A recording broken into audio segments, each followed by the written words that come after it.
let's see what we got. Okay. Bet.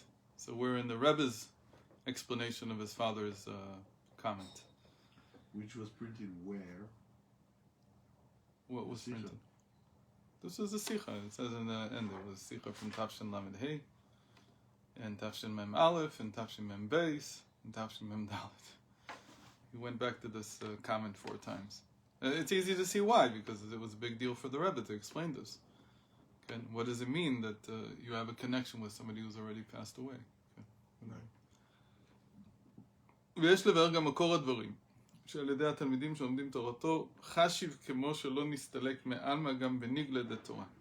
So we need to see the source of this idea that because of the students, here he writes just that continue to learn his Torah. He doesn't here talk at all about needing to see him during his life.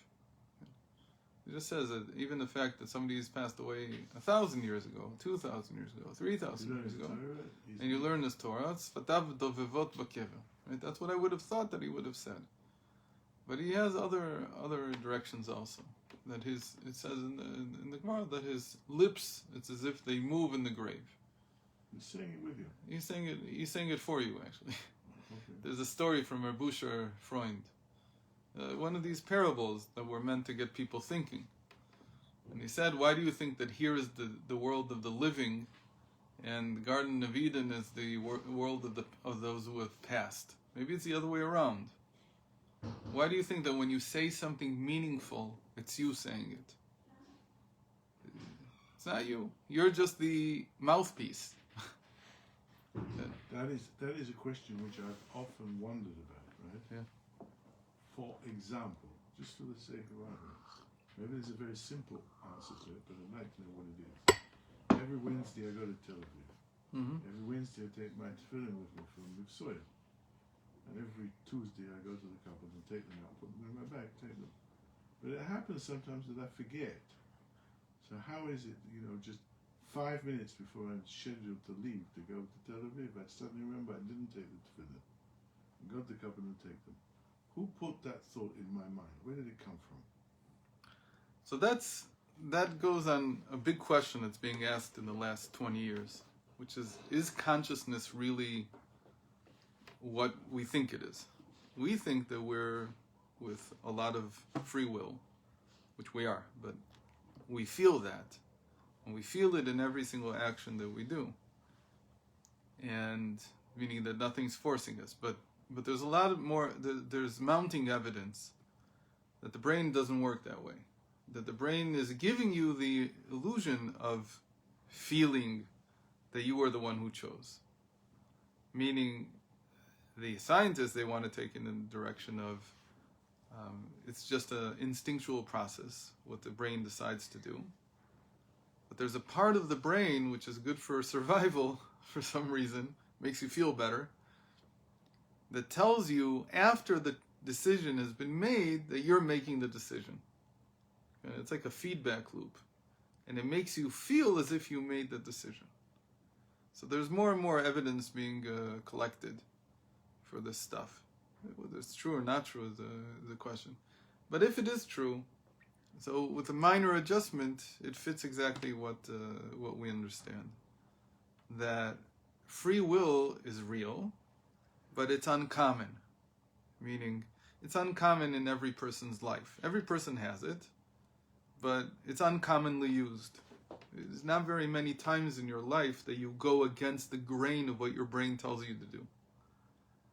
Okay, so most people, for that reason, are addicted to certain things that they repeat. It's very hard for them to break out of their habits.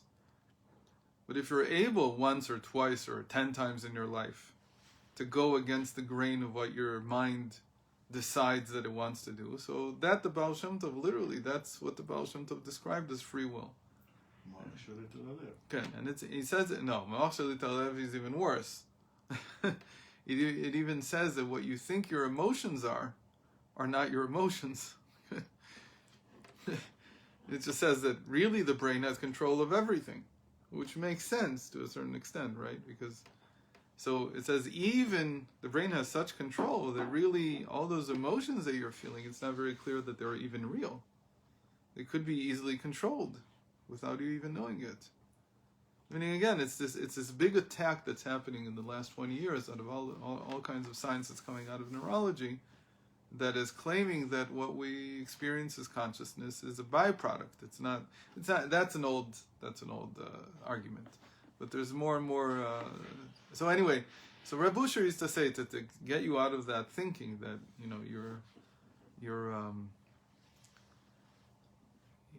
you're the big mitzvah, you're the big find of the universe.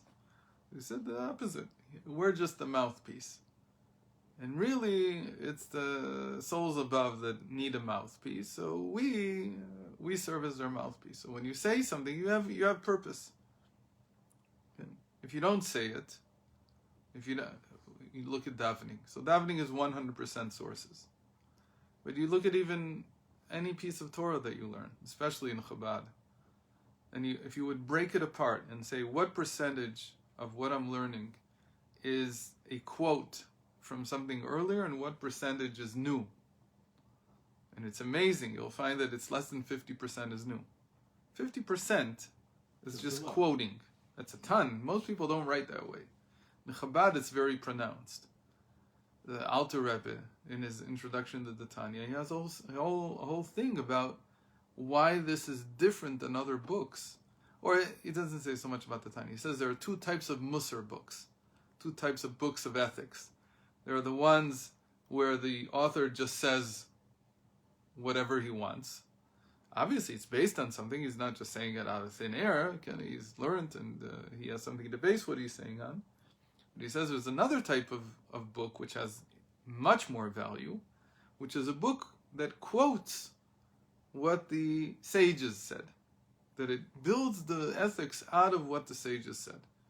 Like Pirkei Avos or whatever. And it quotes and it is mostly quotes. So if you look at the Tanya is over 50% quotes. There's very little additions. The additions I'm are surprised it's that little. Ken, the Tanya could actually be more, but I'm not sure. I know that 50%. In any Chabad text that you open, except for the Rebbe's Sichas, and even there, it's probably around 40%. But in the previous generations, it was very, very pronounced. That almost everything was a quote. That's very strong. I mean, so what is it saying? It's saying that you're just a mouthpiece. You're putting together in a different way. You're saying, you're adding something to it. That's fine. But in the end, you're the mouthpiece. Who's listening? The world is the place where all this happens. The physical world. You need to have a physical world for all of this to have meaning. That's how God created the world. That if it's only spiritual, it has less meaning. Well, we know that the neshamas in Gan Eden are not particularly interested in what's going on in this world. They're not particularly interested in the physical side of it. They've forgotten about it. It's not that they've forgotten about it. They have no way to relate to it. How can just a soul relate to something when it doesn't have any physical interface? So we're the physical interface, if you want. That's what he tried to get into people's heads. You're the ones that are dead. You're not the ones that are alive are above. Meaning that I don't like the approach, but in general, his idea was that he's trying to impress on you that don't treat the things that you do all day as so important. That really the only things that have meaning are the things that are an expression of something above. It fits in something we just say 20 times a day. But when a baby is born, everybody's happy. And everybody's crying. Right. And when somebody dies, everybody's crying. Maybe the neshama's very happy. Okay. So I think that this whole question of how to relate to the physical world has not been properly addressed yet. Nobody's found the right language yet to really, on the one hand, understand how the physical needs to be a manifestation of something spiritual, and on the other hand, to see the physical for its real value. It has real value. It's not just a means. And I once wrote a long article called, it's a quote from the Rebbe Rashab. I think I found it even in the Maharash already.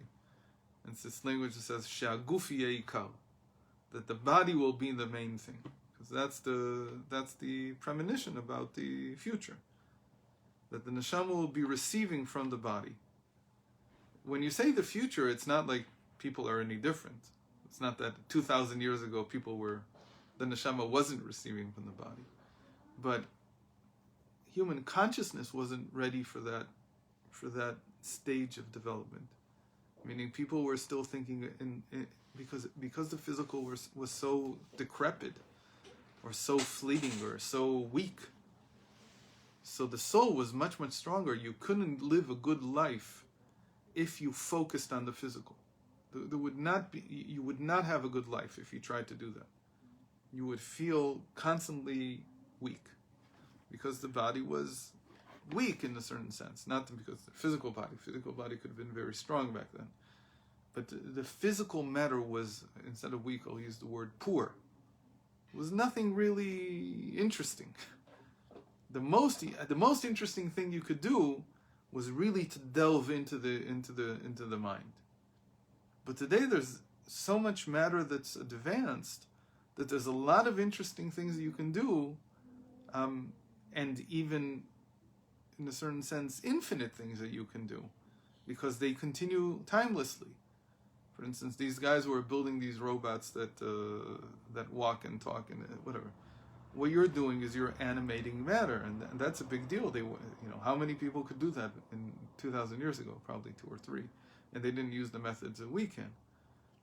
And when they animated, it was something very mystical, whatever it was. When we do it, any child can study this. It's not something mystical. It's something very, very physical. It's spirituality. I mean, when you program one of these machines, you're doing something very spiritual when you think about it. You're giving life to inanimate matter. So even if you're just programming the computer, or whatever you're dreaming up, whatever you're thinking of, the fact that all our money is going to, or most of our money already is, on computers, right? We talked about that. There's $1,250 trillion in stock markets and derivatives and all that, and there's only $37 trillion in fiat money, in real money that's in bank accounts and people's pockets. So you still call it real? What? So you still call it real? It's real. Real in the sense that you can take it out of the ATM. Right? It's real in that sense. The other stuff is just a number. Everything is going to eventually turn into a number. But the pieces of paper are not real. They're real in the sense that you can touch them, right? But they're only nominal, right? Their value is only nominal. In any case, so there's a huge shift that matter is now very interesting. You can do really interesting things with matter. The fact that you can print anything that you want to print using a physical printer. Today, I'm surprised that this hasn't happened yet. But when you people throw stuff out. Like this happens especially in stuff that has mechanical parts. Let's say your mixer conked out. So usually it's one of these plastic parts that gives out after a while. So if you bring it into a repair shop, there's no more repair shops anymore. People will just toss it out, which is a waste. Really, it can be repaired. It's very easy today to repair it. Except that repair shops haven't figured out yet, or some of them have, but most of them haven't yet, or at least I haven't seen it happen, that for $2,000 you buy a printer that can print you any piece of anything that you want. Manufacturers on their websites should have files for printing any piece. They don't want to do that because they want to sell a new piece. But eventually this is going to happen. I'm sure somebody started it already. So you download the file, in the same way that you download a file of a book. You can download a file of, this is the piece I want. This is what I need to replace. And it makes it for you. Right? The printer, after 2 hours you come back, you've got the piece. It's that simple. You don't need to wait. You don't need to throw the whole thing out. Most of these things can last for 100 years if you just had the pieces. I know the manufacturers are linked, but eventually public pressure will win. Eventually people will understand that we don't have infinite resources, so it's better to fix it. And it's easy to fix it, actually. We have all the resources to fix it. Running the printer for 2 hours is like $2 worth of electricity, and throwing the whole thing out is like $100 worth of materials. What about the basic ingredient? What is it? Plastic? Plastic. plastic or other. They have other resins that they use. Anyway, so coming back to here. So this here he doesn't tie it back into the parsha, but we'll just say it, that in the beginning of the parsha, Hashem mentions Avram, Yitzchak, and Yaakov not just to rebuke Moshe for not having the patience to wait to see the end, and saying that the patriarchs, they did have patience, and even though I didn't keep my promises to them, they still believed in me, and so on and so forth, knowing that eventually I will. It's not just for that. Bennett even know about the patriarchs? What did Moshe know? Everything. Where did he know? He wrote the book. He wrote Genesis. What do you mean? Everybody knew the stories. Yet. What? But it hadn't been written yet. But everybody knew the stories. He wrote them out of the stories. Okay, he wrote this book he wrote Genesis out of the stories. It wasn't dictated to him by Hashem? Again, Hashem either dictated how to write the story exactly, but the stories were there. Or Hashem even told him afterwards, this is how it should be written. Again, what does it mean? He told him. He saw it. This is a prophecy that this is what it needs to be like. So again, without getting into that,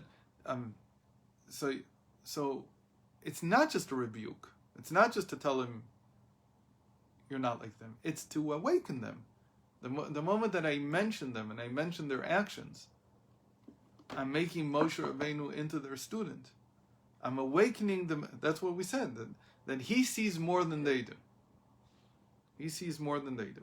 That was the whole part of the point of the Zohar, the Rashbi taught. And yet, if you want to connect to this physical world, that's what he's telling him, you have to be like the patriarchs. You can't be like you. Because if you're going to stay in your intellectual realm, he says to Moshe Rabbeinu, in the intellectual realm, this I saw with Rav Ginsburg a lot, he was always frustrated. Why do things take so long? Everybody's frustrated, but he was frustrated on a whole different level. Because in his mind, he's 100 years ahead of everybody. So for him to wait for us to do something is like, wow, drives him nuts. I mean, you think of a person, and it took him a long time to learn, to accept that the physical world moves a lot slower than the intellectual world. And he talks about that a lot, that you think about Ratzov V'Shov in the heart, that's nothing compared to Ratzov V'Shov in the mind. The run and return in the mind is infinitely faster. So everything you do in the mind is much faster. So really Hashem is telling Moshe Rabbeinu, look, I know that you see more. I know that you are seeing the higher sfiot. You're seeing the intellect. But if you want to be part of this world, if you want to work here and take the Jewish people out of Egypt, you want to lead them and so on and so forth, which is your mission. I need you for that. You're going to have to learn how to be their student, the patriarch's student. And as their student, this is how we awaken their teachings, by repeating them. We'll awaken their spirit by repeating their teachings. And that's what he does with him in the beginning of the Parsha. And that's why he mentions, I showed myself to them, Bekel Shakai, which is equal to Moshe. We said this in the first time we learned this. That's the quality you need. That's what he's hinting to him. You need to learn this quality of being promised and it taking a long time for it to be fulfilled. And in the end, Moshe Rabbeinu is the one who has the most patience, because Moshe Rabbeinu wanted to bring the Jewish people into Eretz Yisrael, and he didn't. And he's still waiting. He's still waiting for the day that he gets to come into the land. It's like he's the one who's in the end learned. He's the best student of the patriarchs out of everybody. Anyway, so let's get back here. So he wants to give a source in revealed Torah for this idea that you can connect with the past sage, the one who's passed away, through his teachings. Ita b'Gemara, it says in the Gemara, in Tainis, Yaakov Avinu lo met, v'chi b'chdi savdu savdanaya, v'chantu chanataya, v'kavru kavaraya, mikra nidrosh v'ne'emar. So, Yaakov, our patriarch, did not die. So the Gemara says, did they weep for him for nothing? Did they entomb him for nothing? Did they bury him for nothing? Oh, they buried somebody who was alive. What are you talking about? So he says, the answer is, I learned from a pasuk, I learned from a verse. It says in Yirmiyahu, and same, we saw this earlier, Vata al tira avdi Yaakov, neum Hashem, ve'al techat Yisrael, ki hineni moshiacha merachok, ve'tzaracha me'eretz shivyam, makishu lezaro, ma'zaro b'chaim, afu b'chaim. He says, do not fear my servant Jacob, Hashem vows, and do not be afraid Israel. So why does he call my servant Jacob and Israel in the same verse? Because on the one hand, he means him as the patriarch, as a symbol, but he also means Yaakov as the individual, the person. Ki hineni moshiacha merachok. I'm going to redeem you personally from afar, and your seed and your offspring from the land of their exile. So says the Gemara, Mazaro b'chaim afu b'chaim. Since his seed is alive, it's as if he is alive. So Hashem's not going to redeem Jacob. He's buried in Marat HaMachpelah. But since his children are alive, it's like he redeems he himself. How can that be? Because his children are continuing his teachings. They're taking it further. Says the same thing by an inheritor, somebody who inherits his father. That he inherits in place, in the physical place. That's how the Rogatchover explains it. He's instead of the person that he's inheriting. Moshe Katuv, and the operative word here is, as it says, tachat, instead of. Your forefathers will be your children. Okay? Instead of, tachat. And this word tachat appears in different places that have to do with inheritance. We learned from this, Rambam learns from this, everybody has a question where he learns it from, but I think it's very simple. He learns that public positions are inherited from the high priest. He learns it from the king.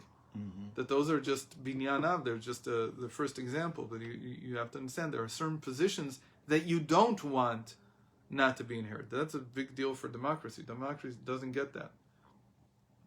Democracy can't deal. It's not a Vayzar. It has its positive sides. For example, it gives much more freedom to people.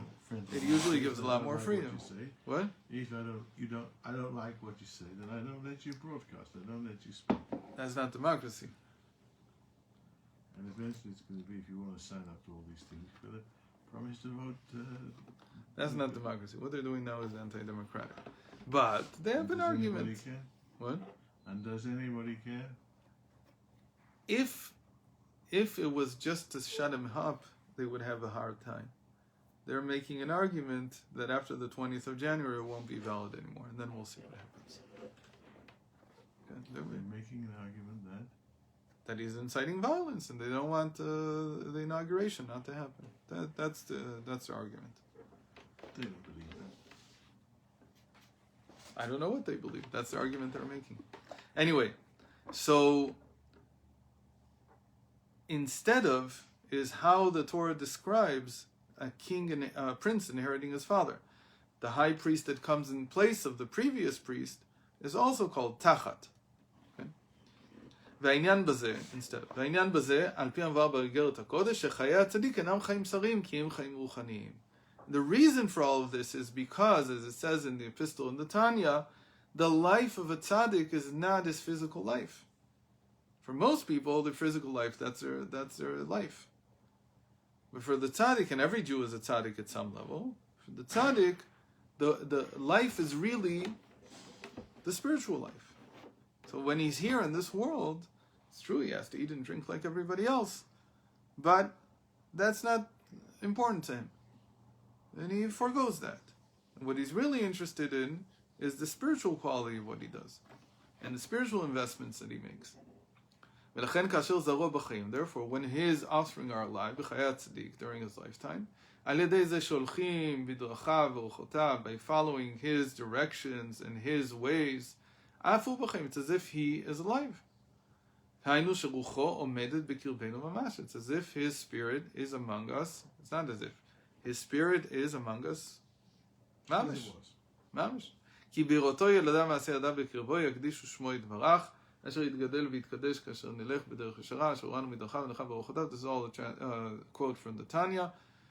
נצח סלע ועד, שעל ידי זה נשלל העניין דתסתלק מעלמא, אלא הוא בחיים. So he continues to be alive in this world. Okay, there's one more thing that I want to do before we finish. Let's see Zayin.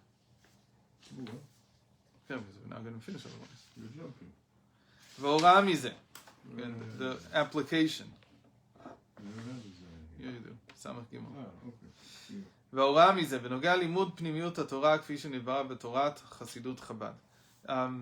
He also mentioned here that the Alter Rebbe, whose Yortzeit was on Friday, last Friday, he was also one of those who united the whole. He goes into here the drasha of Kol Echai, Shalom Lecha, Shalom Ata. That peace is all about uniting things. So the Alter Rebbe brought together the Nigla and the Nistar. He brought together the revealed tradition and the concealed tradition.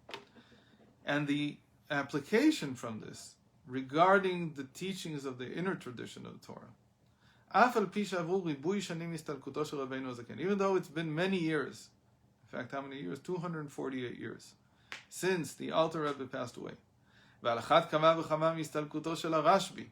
And all the more so since the time that Rashbi departed the world, which is coming up on 2,000 years soon, probably 1900 already, maybe 1800.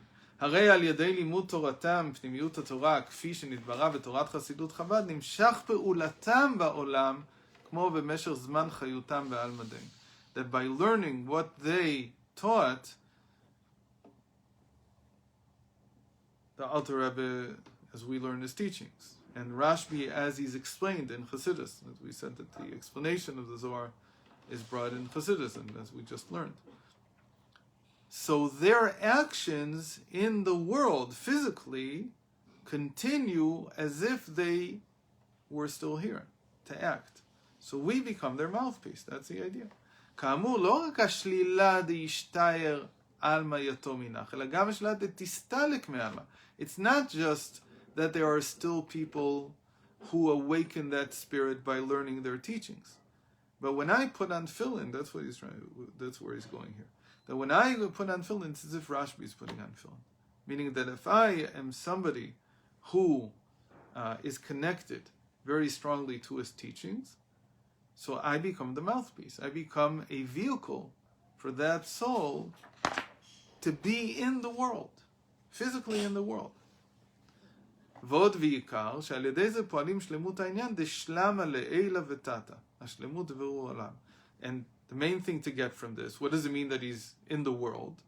That by this happening, by a person connecting so strongly with the teachings, and then going and doing a mitzvah, then you have the pure and best fulfillment, the complete fulfillment of uniting the heavens and the earth together.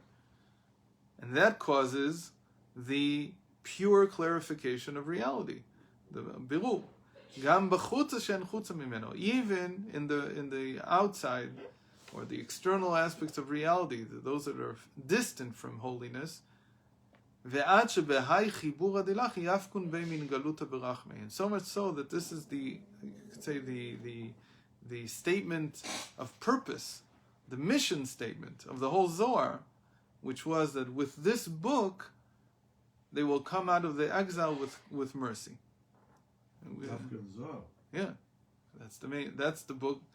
You could say in a certain sense, the Zohar is the Rashbi's guidebook to redemption. That's what he wrote it for.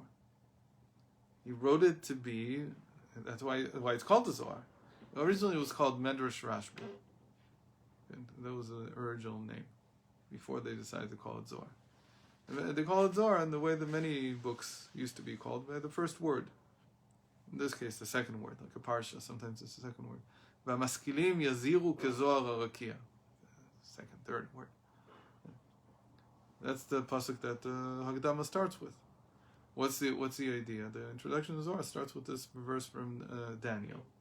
And what does he want to say? He wants to describe the Geula. He wants to describe the redemption. So this whole book was meant to be a book of redemption. That's what the Zohar was meant. And like we said many times, that it was in a certain sense an answer to Rabbi Akiva's approach. Right? The Rashbi's teacher, or Shimon Bar Yochai's teacher, was Rabbi Akiva. Mm-hmm. Rabbi Akiva was a militarist. He thought the only way to win was to fight the Romans. Right. Rashbi didn't think that you should fight the Romans. He hated them. He didn't like them. He had a lot of bad things to say about them, which caused him to have to hide away for 13 years. So he wasn't their biggest fan. Right. But still, he didn't think that the way to change them was by fighting them. He felt that in the end, the way to change them, the way to convert all of Rome to Yiddishkeit, to bring them aboard, which means to get them to do mitzvos. Okay. In the end, that's what it means. If this world is a mouthpiece for the spiritual world, so the fact that people sit and philosophize or politicize or whatever they do, that's not very useful. That's not what the world was meant for. The world was meant to be the physical expression of spiritual ideas. And if you're not doing something physical, you're not doing mitzvos, so what's the purpose of the world? So when it says when Rashbi means, or anybody means, to bring somebody aboard, what you mean is to get them to do mitzvot, to get them to feel that their life has purpose because they have something to do, that God needs them for something. And it's not that I need God. It's also true. I also need God. It's a two-way street. I need him more than he needs me. But still, he needs me. That Why side of does the he equation. Why does he need us? Because otherwise there's no physical expression. Then you're limiting Hashem's omnipotence. On the contrary, if you're saying that he doesn't need anything, you're limiting him from needing. It's a question of, it's the same question that runs across all the paradoxes. If you say, right, the famous Rambam paradox, Maimonides' famous paradox, is, can God create a stone that he can't pick up? If you say that he can, so what does that mean? He's not omnipotent. Because he can't If pick he it up. can't, But then if you he's say he also can, so he can't create something. So he's also not omnipotent. Right. So where does that leave you? Therefore, it's So really a these, question which has no all meaning. no, of course it has an answer. So it's a simple answer. It's the same question as, is light, is darkness just an absence of light, or is it something in and of itself? Darkness is an independent creature. It's two things. There is a darkness that's the absence of light. That darkness is the darkness that we describe as in our world. We haven't seen much of the other type of darkness. But there's also a darkness that's a thing in and of itself. It's both.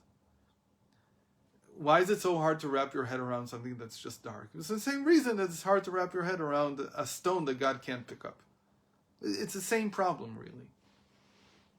In the end, it's this contradiction in your head. It creates some kind of paradox. But God is beyond paradox. If you don't believe that, then you've taken away from his real essence as being beyond everything that you are. So if there's something that's a paradox for you, it doesn't mean that necessarily it's solved in a way that you would understand, but it's not an issue. Because if you want to say Hashem can do everything, he can also create a stone that he can't pick up. What does that mean?